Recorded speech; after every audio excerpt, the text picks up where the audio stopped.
Udah lagi rame banget nih Pilkada 2024. Ada juga spanduk untuk Kaisang for Jakarta. Kalian setuju nggak? Dan ini komentar Kaisang. DKI ataupun Jawa Tengah, seperti yang saya bilang sebelumnya, Jawa Tengah ini rekom dari PSI akan segera kami berikan kepada Bapak Ahmad Lutfi. Dan untuk DKI kita sambil masih menunggu. Saya sendiri seperti yang Gus Ketum tadi masih bilang, masih istiqoroh dulu. Tapi ketika ada permintaan dari masyarakat, terkhusus DKI, yes, saya siap melawan Pak Anies Baswedan. Saya pun juga siap untuk melawan. Nasdem ikut dalam koalisi Indonesia Maju. Jangan-jangan ini alasan kenapa Anies Baswedan dicekal. Indonesia Maju ya Pak? Nasdem positif ke koalisi Indonesia Maju. Itu saya sudah jelaskan dari sejak awal itu. Artinya terlepas dulu koalisi apapun bentuknya, tapi Nasdem memposisikan diri langsung untuk berada dalam dugaan pemerintahan baru. Masih butuh Pak Anies atau bagaimana Pak sikap Nasdem saat ini?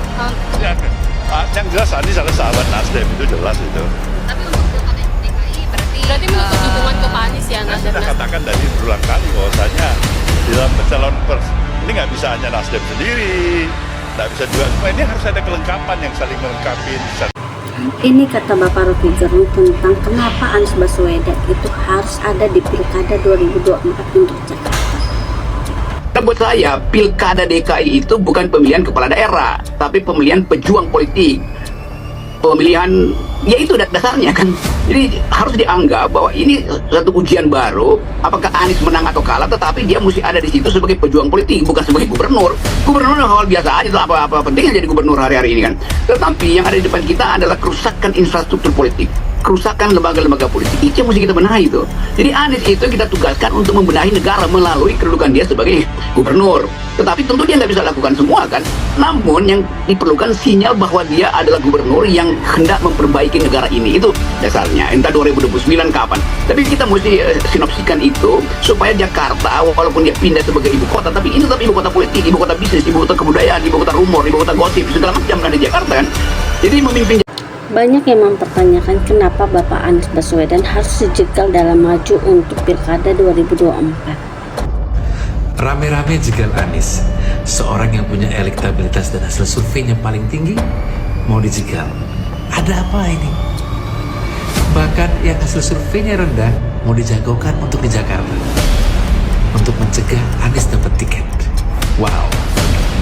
Ayolah para elit-elit, mari kita mendidik rakyat, mencerdaskan rakyat. Jangan mentang-mentang Anda berkuasa, Anda semena-mena. Ya? Nasihat Bapak Surya Paloh untuk Bapak Anies Baswedan. Ya, jelas itu. Saya sudah beritahu Pak Anies, Anda sebagai adik, ini bukan momen Anda untuk maju pada Pilkada Jakarta Raya. Kita cari momentum yang lebih tepat lagi ke depan. Ada pemahaman. Ya, baik. Oke. Terima kasih ya. Terima kasih. Ya. Ini 3 inisial elit politik yang menjegal Bapak Anies Baswedan maju Pilkada 2024. Rakyat telah memberi suara kepada PKS, PKB, dan Nasdem. Sampai hari ini kami masih berprasangka baik.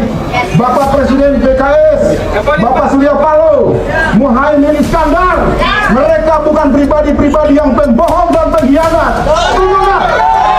Ada manuver 2-3 orang berinisial G, berinisial A, berinisial J melakukan konspirasi busuk untuk meneror 3 partai untuk membuat Anies dijegal agar tidak masuk dalam pentas pilkada. Apa yang mesti dilakukan?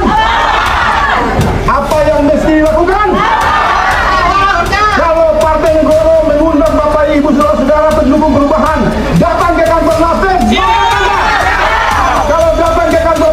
Ini komentar dari Bapak Anies Baswedan tentang penjegalannya dia maju ke Pilkada 2024. Begini, ini Pilgub itu adalah tentang rakyat Jakarta.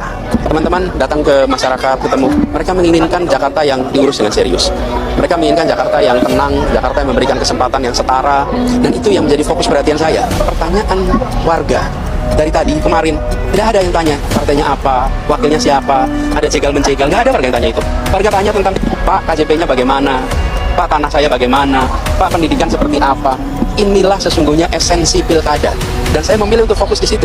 Karena itu semua pertanyaan-pertanyaan yang terkait dengan proses politik, biarlah itu mengalir jalannya. Karena aspirasi warga. Dan aspirasi warga itu kemudian ditangkap oleh partai di daerahnya. Kalau di Jakarta namanya DPW. Karena itu kemudian DPW mengusulkan nama dengan melihat aspirasi warga. Kemudian dibawa kemana? Diproses di tingkat pusat. Sindiran keras dari Ibu Megawati untuk orang yang ingin merebut PDIP dari dirinya. 77 kalau menurut dari peraturan udah pensiun tahu. Ini kamu bilang ibu minta untuk jadi ketua umum lagi. Kalau orang kan seneng banget ya. Aku bilang Mas Hasto, gua pikirin dulu ya toh. Gua rasanya kepingin juga deh kumpul sama keluarga. Ini disuruh jadi ketum lagi gitu. Udah gitu sekarang ada orang mau ngambil pula PDI Perjuangan. Ayo gawat.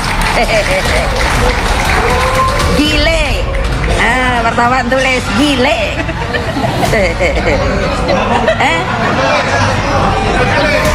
Apa? Enggak dengar. Ya bilang tuh Adian nih wartawan adik-adik kamu nih melempem semua. Dia nggak ngerti harga kehormatan. Ibu Megawati ingin pensiun, apa yakin dia bisa? Saya udah punya cicit kan, aduh cicitku lucu banget. Aduh jadi apa ya darling saya. Hai, tahu-tahu disuruh jadi ketua umum tapi nggak nurut semua. Ngapain ya gua nggak nurut? Gitu dengar. Ini akan diambil nih kayaknya PDI Perjuangan. Saya mau jadi ketua umum lagi. Keren apa enggak? Ayo. Ini momen ketika Ahok membantah kedekatannya dengan Bapak Anies Baswedan. Aku ini ya, aku jujur aja nih. Aku nggak etis tunjukin kalimat WA aja ya. Saya ketemu Pak Anies setelah saya keluar tahanan cuma 3 kali. Jadi saya juga yakin Pak Anies tidak bermaksud mengatakan seolah-olah saat kami diam-diam ketemu. Saya kira Pak Anies nggak bermaksud di sini. Saya pertama ketemu beliau itu waktu pelantikan anggota DPRD, hampir 5 tahun yang lalu. Itu yang kedua saya ketemu waktu itu saya lagi kemakan, saya ada acara makan sama teman, ada tamu, Pak Anies ketemu Pak Surya Paloh. Ngomong-ngomong, begitu dan Pak Anies ketemu Pak Surya Paloh, ada kawinan petinggi Golkar waktu itu di Pondok Indah Hotel. Ya tanya kata gimana kabar, gimana anak itu, ya udah itu dia dulu. Yang ketiga kali saya ketemu, Juli kemarin kawinan ketua Apindo di Sinta. Pas saya pulang sama Ibu Manopo, itu ketemu Pak Anies terus. Lampu hijau dari PDIP untuk mengusung Anies Baswedan maju Pilkada 2024 untuk Jakarta. Kami bersyukur, kami merasa terhormat. Jadi saya bersyukur sekali dan Mbak Puan, PDIP itu menjadi salah satu komponen penting di dalam kemajuan perjuangan di Jakarta. Ibu Puan bilang bahwa 55% kemungkinan Bapak Anies Baswedan maju Pilkada 2024 untuk Jakarta. Ada kemungkinan untuk mengusungkan Anies Baswedan juga Bu di Jakarta? Mungkin saja. Mungkin saja. Apakah berapa persen kemungkinan Ibu? Apakah di atas 50%? Bisa di atas banget. Apakah sudah ada komunikasi dengan Pak Anies Baswedan? Komunikasi informal pastinya sudah. Bapak Anies Baswedan akan siap untuk berjuang untuk Jakarta melawan Kaisang. Hormati aspirasi warga dan kita berjuang untuk kepentingan warga Jakarta. Biarkan prosesnya berjalan. Ya. Mas Anies, satu lagi, ini kan kemarin Mas Kaisang di DPP PKB bilang katanya siap melawan Mas Anies kalau enggak Pak RK bikin total. Dan Mas Anies sendiri gimana? Saya siap memperjuangkan warga Jakarta. Selamat untuk Bapak Anies Baswedan yang sudah mendapatkan emas